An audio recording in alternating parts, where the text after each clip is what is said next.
Was it a good election for Sinn Féin? It was a very good election for Sinn Féin. We went from 14 seats. We're now, as we speak, sitting in 22 seats. That's at least 60% increase in our representation. We have developed our vote fourfold. We've also got a huge spread.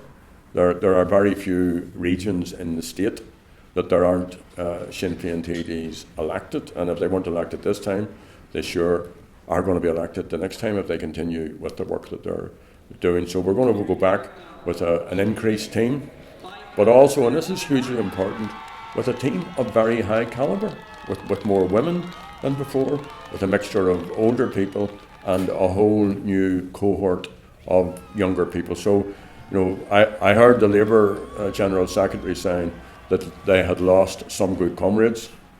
Our Dáil team has gained some very, very good comrades. And I want to thank everyone who voted for us. And I want to include in that those people who might not have given us a first preference, but went on to give us a second or third or fourth or fifth preference. I want to thank all of our candidates and to commiserate with those who hit the crossbar or who didn't make it this time.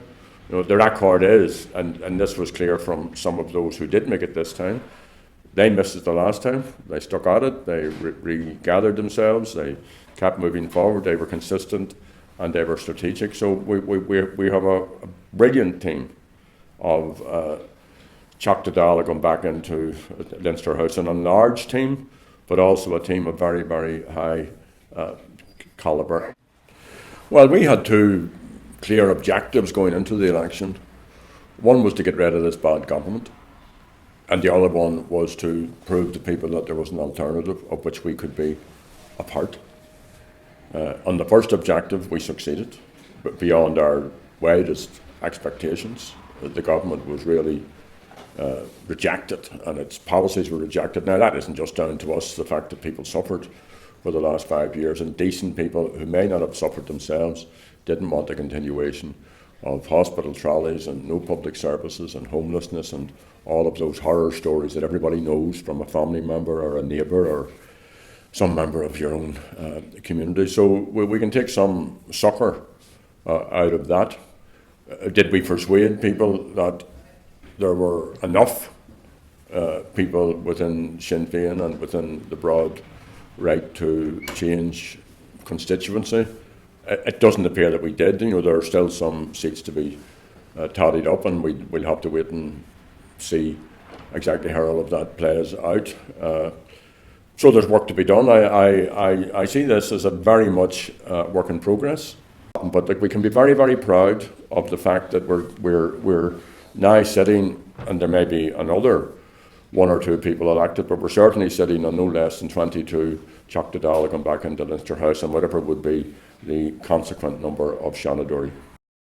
The realignment of Irish politics, the transformation of Irish politics in this state took a few steps forward in this election, and it's very much in flux. The next election, if we do our job right, we'll see it intensifying, increasing.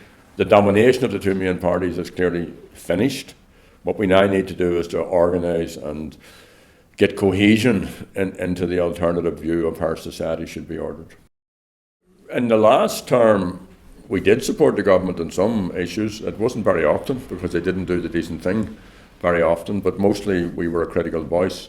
But we were a constructively positive critical voice because when we took them to task, we always tried to point out the alternative. Like if you look at our alternative budgets, we pointed out that there was a way of going forward which protected people, which protected the vulnerable, which was socially equitable, and we pointed out the dire social consequences for citizens. I mean, we warned about the homelessness crisis early on, years ago. The government refused to deal with it. It became an emergency. Now, we've got a mandate to continue that work. As we speak, there are people in hospital trolleys. As we speak, there are people who are homeless. As we speak, there are children who are sitting at school hungry. And I don't have any confidence whatsoever that any of these two parties, Fianna Fáil or Fine Gael, are serious about changing that. What Fianna Fáil did well, and they're very, very good at this, is that they had a sense that people were moving towards the left, and people here are very decent. It's not an Irish thing. Like, people generally speaking are very decent. So they just stole the phrases which Sinn Féin have been using about fairness, about decency, about an Ireland for all, and they had a partial recovery of their standing, but far short historically of where the Fianna Fáil party has stood in the past. Now, we also sought a mandate. We said to people very clearly, we want to be in government, we want a mandate to be in government, but we will not be a junior partner to these major conservative parties. And that hasn't just been Sinn Féin centric, it hasn't even been tactical. It's just been true to the people who we see are not being served by a government which would be led by Fianna Fáil or Fine Gael, and which would continue with the type of policies we've seen. So it's a principled position. It's also been true to the mandate that we have given. Whether we're in opposition or whether we're in government, we will stick by the principles which we got an endorsement for, and we will act in the national interest.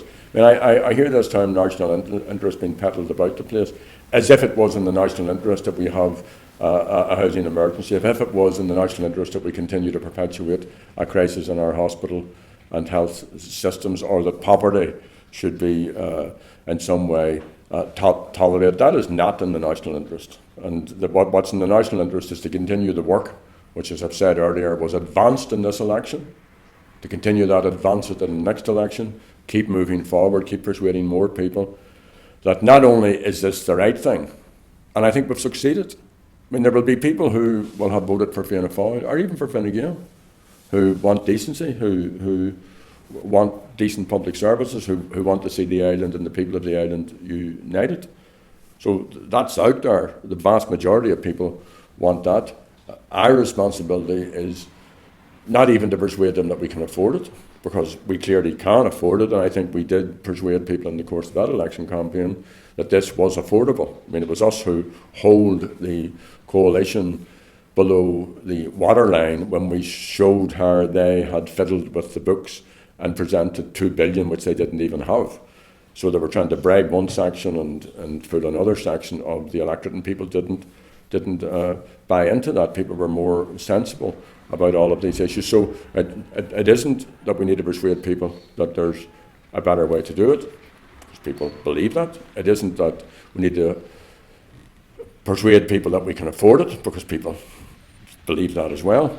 What we have to do is to build the depth and the capacity and the credibility of our party and those who have a similar view to us, that we can actually form an alternative government, and that's still work in progress. And as I say, I want to thank everyone who voted for us. Tá mé fuair buíocht an duine de Charlie our iarrthóirí to na votary agus na duine le, and it's upwards and onwards.